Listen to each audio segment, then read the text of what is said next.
respiratorio. No he dicho nada que se me cuento. Además, los colocolinos, está por aquí el colocolino, no me dé como 6 puntos.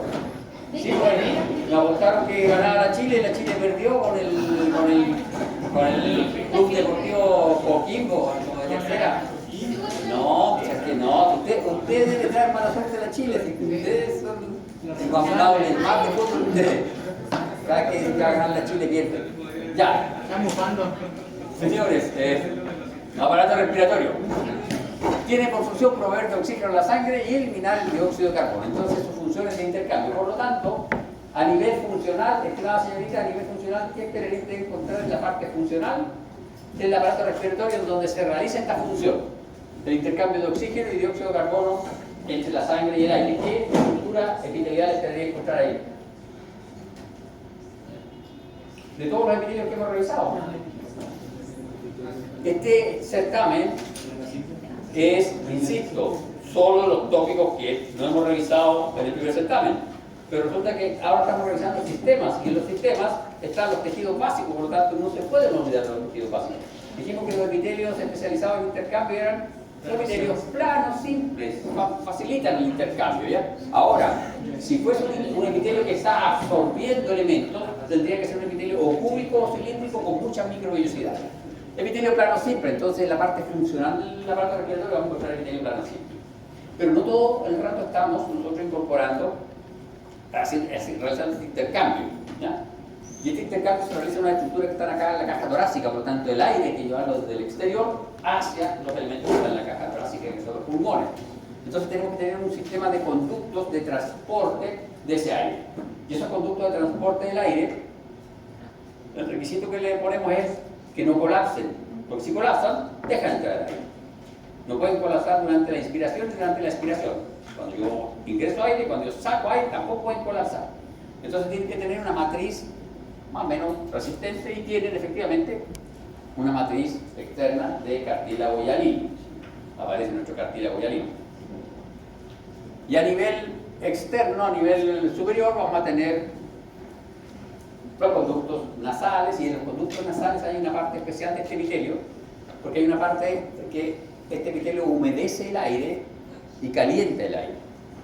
Humedece el aire porque el aire muy seco no puede pasar hacia abajo porque va a secar los epitelios de las partes inferiores del árbol respiratorio.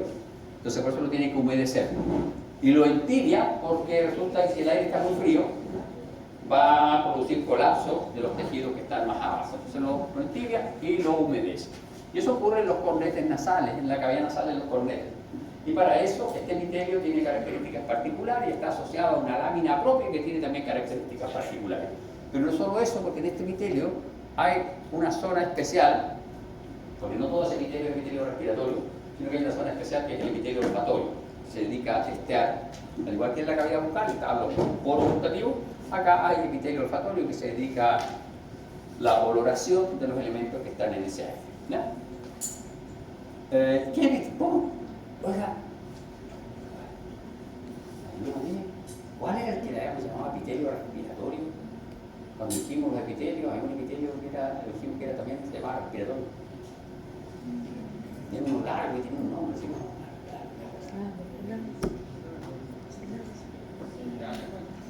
El trabalengua, ¿sabes? Cilindro, ese epitelio es el epitelio respiratorio. Entonces ese epitelio está desde aquí hasta por aquí.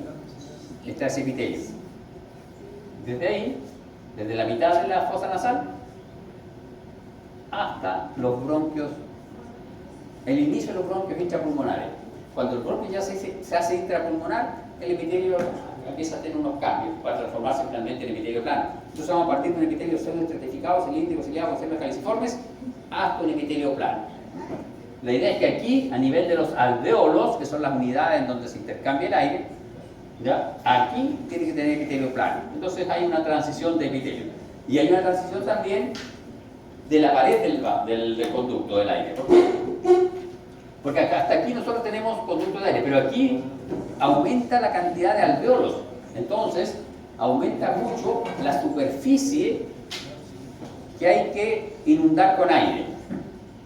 Y entonces, si esta pieza ustedes tuviesen muchos compartimentos, ustedes dejan el aire con la presión actual que tiene, no se van a llenar todos los compartimentos, porque hay una suerte de fuerza, ¿ya? Entonces, de oposición, del vacío, opone un poco del aire que está en los compartimentos. Para poder renovarlo, yo tengo que presionar el aire que viene aquí para que se produzca la renovación. Entonces, eso tiene que ocurrir aquí.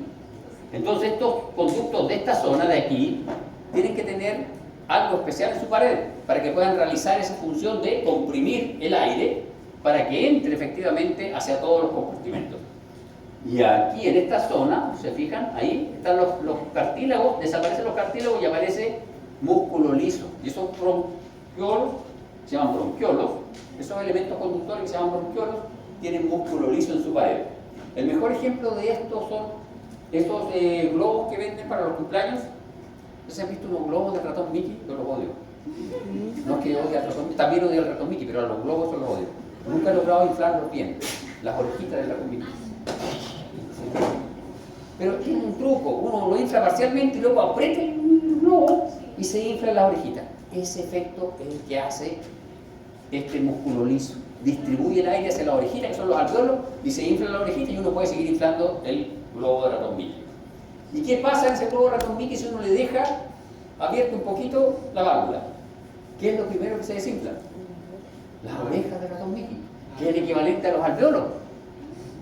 Entonces, si nosotros dejamos abierto esto aquí, se va a acabar el aire y van a colapsar los alvéolos. Pero nosotros tenemos que dejarlo abierto para que el aire salga. Entonces, a nivel de los alvéolos tiene que haber un sistema que evite el colapso de los alvéolos. Y ahí entra el surfactante alveolar, que es una especie de secreción glicoproteica con fosfolípido que es producida por una célula que está en la pared de los alvéolos. Y eso evita que el alvéolo colapse. Ahora, cuando eso se seca o cuando eso se llena de alquitrán, porque los jóvenes alumnos están fumando, eso empieza a generar desbalance en la capacidad del alvéolo de intercambiar oxígeno y además en la respuesta al colapso, ¿ya? Entonces, esos son elementos súper importantes que nosotros tenemos que conocer. Vamos entonces a la macrohistología, anatomía, esta cosa. Entonces, el aparato respiratorio consiste de pulmones y varias estructuras tubulares relacionadas. Va desde la cavidad nasal, nasofaringe, orofaringe, laringe, tráquea, bronquios, bronquiolos respiratorios, conducto alveolar, sacos alveolares y alvéolos. Desde los bronquiolos respiratorios en adelante comienza a haber intercambio de aire. En los conductos alveolares hay intercambio de aire, en los sacos alveolares y en los alvéolos. En los bronquiolos propiamente tales no hay intercambio de aire y los bronquiolos propiamente tales son los que tienen una pared rica en músculo liso. Los bronquios son extrapulmonares y tienen cartílago hialino en su pared, pero no tienen cualquier cartílago hialino, sino que tienen placas de cartílago hialino. Y luego tenemos la tráquea, que está menos intercambio de aire ahí, y la tráquea tiene anillos de cartílago. Y hacia arriba ya no hay cartílago, hay pared del cuerpo o hay hueso, ¿ya? Entonces, por su función se va a dividir en una porción conductora y una porción respiratoria. A ver si estaba atenta. ¿Cuándo empieza la porción respiratoria? A partir de los bronquiolos respiratorios. Perfecto. Y la porción conductora es desde aquí hacia arriba, ¿ya? Y ahora, asociado a todo esto hay una cosa que es el mecanismo de ventilación. ¿Por qué razón? Porque como vamos a ver, el pulmón no tiene músculo. El músculo liso está asociado a este conducto. El resto, los alvéolos, que es todo el conjunto del pulmón, tiene fibras reticulares y fibras elásticas, pero no tiene músculo. Entonces, ¿cómo el pulmón se expande para llenarse de oxígeno? Porque está en un compartimento al vacío. Está en la caja torácica y está al vacío. El diafragma cierra toda esa cavidad. Y entonces, si uno dilata la caja torácica, ese volumen, ese espacio aumenta. Y como esto está al vacío, eso hace que el pulmón se extienda, se expande y permita la entrada de aire. Y es por eso que, como es un fenómeno pasivo, se necesita la parte activa de los bronquiolos propiamente tales con músculo para que una vez que empiece a hincharse, empujen el aire hacia los alvéolos, ¿ya? Es Y es por eso que los humanos respiran más o menos nomás, porque este sistema de expansión de la caja torácica madura justo antes del nacimiento y justo después del nacimiento. Y es por eso que los prematuros tienen que estar con respirador artificial, ¿no? Bien, vamos a revisar entonces. Porción conductora del sistema respiratorio, tenemos una vía superior que son las fosas nasales, los senos paranasales, la faringe, y una vía inferior que es la naringe, tráquea y bronquios, ¿ya? En las vías aéreas se entibia y humedece el aire inspirado y se elimina el polvo y las bacterias. Por lo tanto, la lámina propia de los cornetes nasales debería tener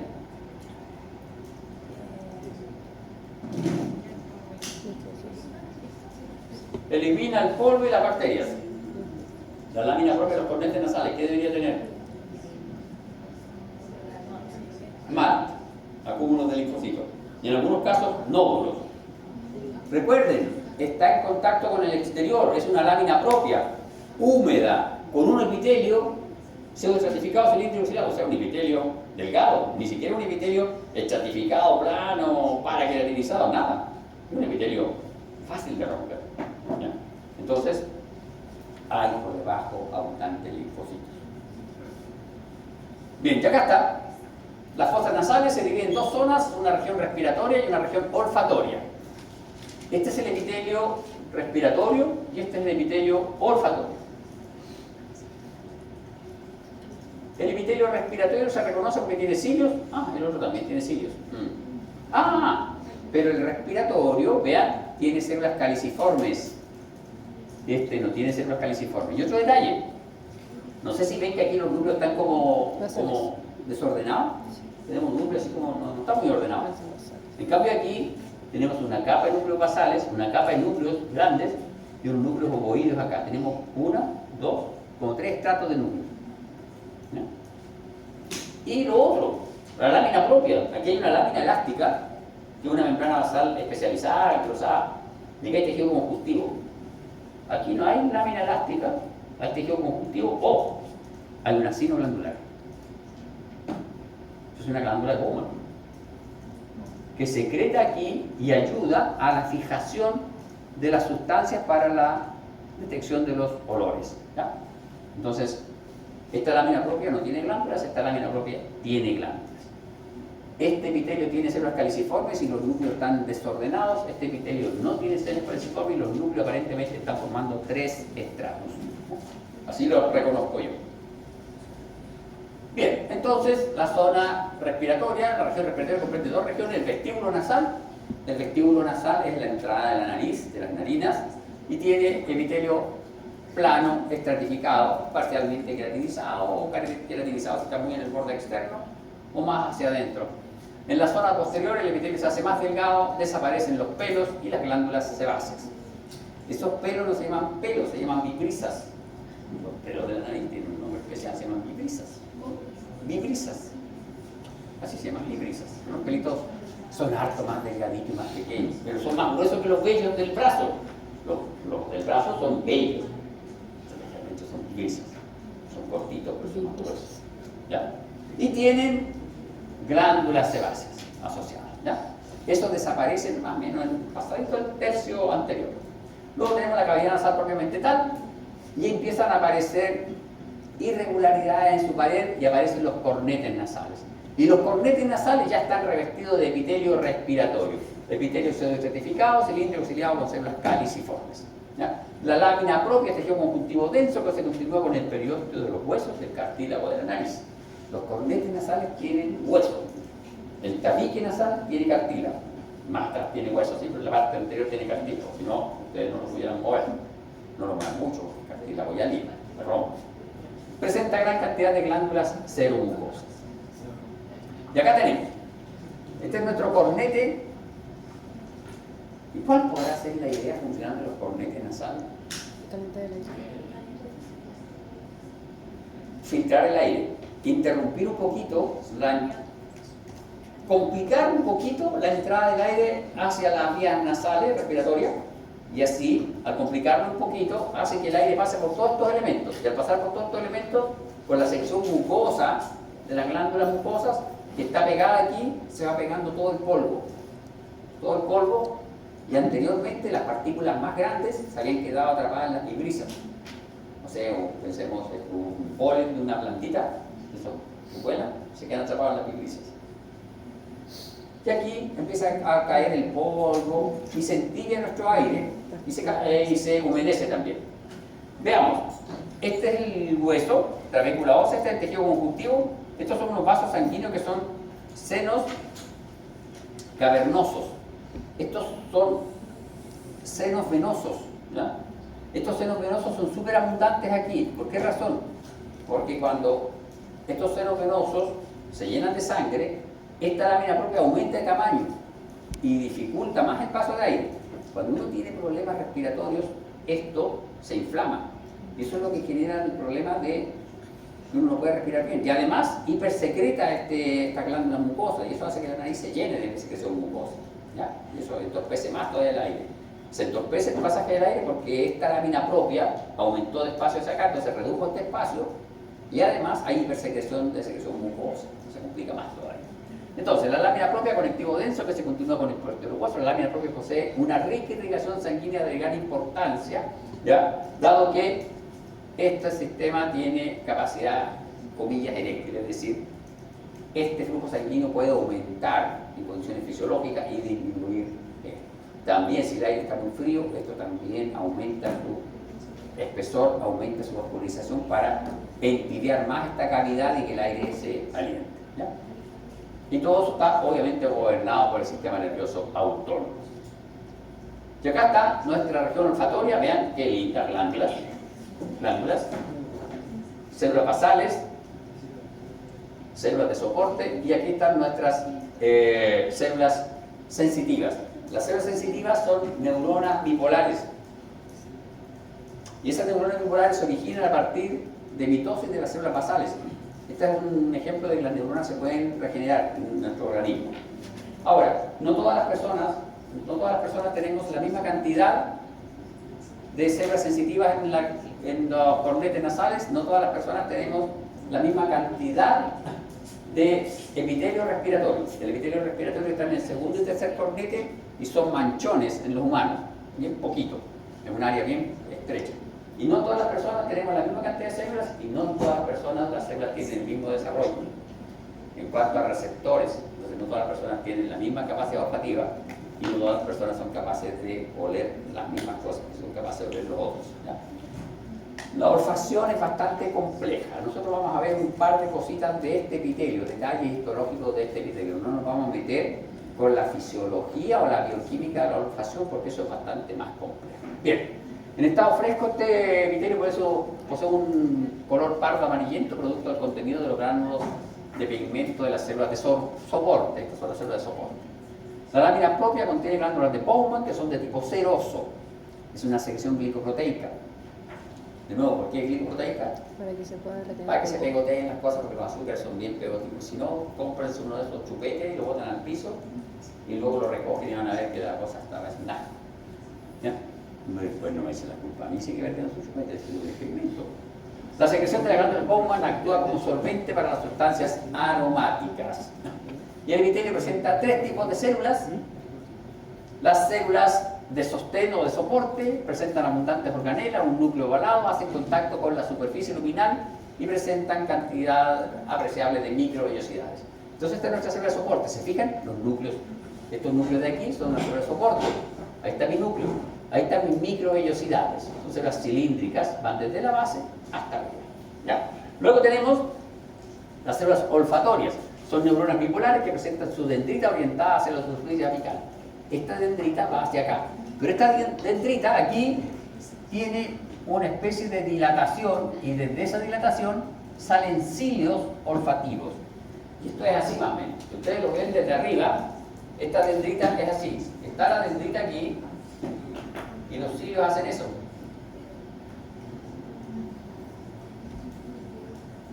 Entonces, una célula, una neurona, cubre una superficie bien importante para aumentar su capacidad de olfacción. ¿Se fijan? Esos pelitos son radiales. Eso tiene hacia los lados, pero esto es radial.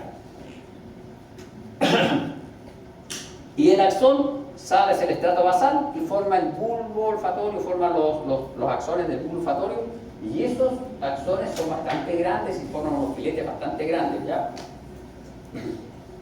Y luego tenemos las células basales que corresponden a estas células de aquí. Estas son las células basales, tienen un núcleo redondo y son las células regenerativas que van a regenerar las células de soporte y van a regenerar las neuronas bipolares sensitivas. Entonces, no todas las personas tienen la misma cantidad de neuronas bipolares, no todas tienen las neuronas bipolares con las mismas características, y lo que es peor, con la edad se va perdiendo la capacidad de regenerar estas neuronas bipolares y vamos con la edad perdiendo el gusto y perdiendo el olor, la capacidad olfativa. Sí, señor, se va perdiendo. Y así es triste la vida, ¿no? Es terrible, y por eso no hay que envejecer. Ya. ¿Quedó claro, señores, la diferencia entre este epitelio y del otro? Ya.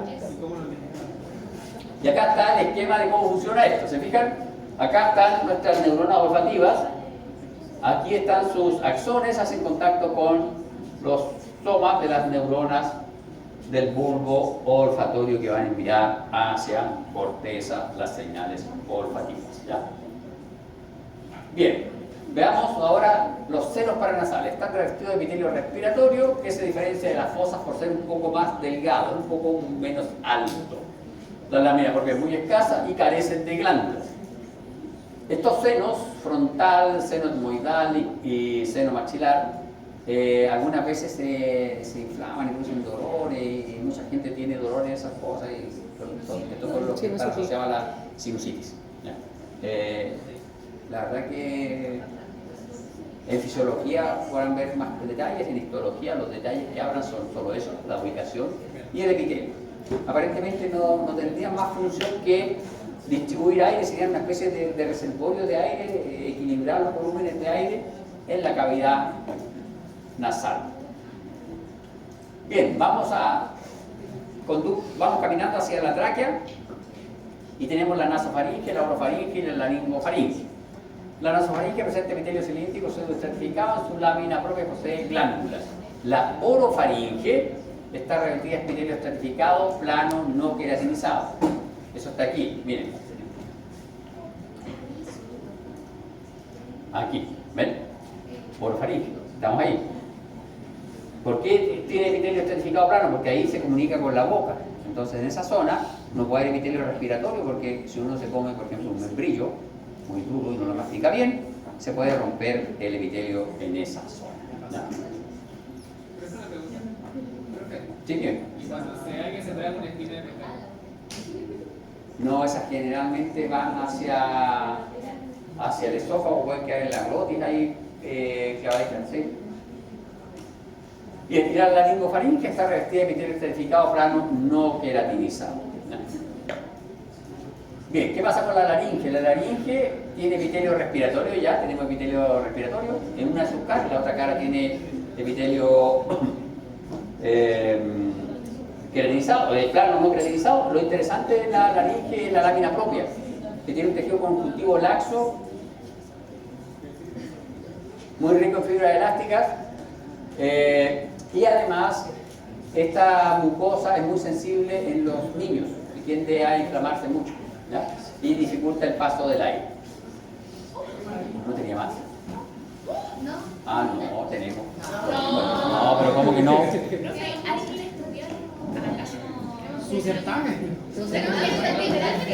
Yo tengo que estudiar su certamen, tengo que estudiar su test después porque yo pensé que me había ido bien. No me fue bien. Bueno.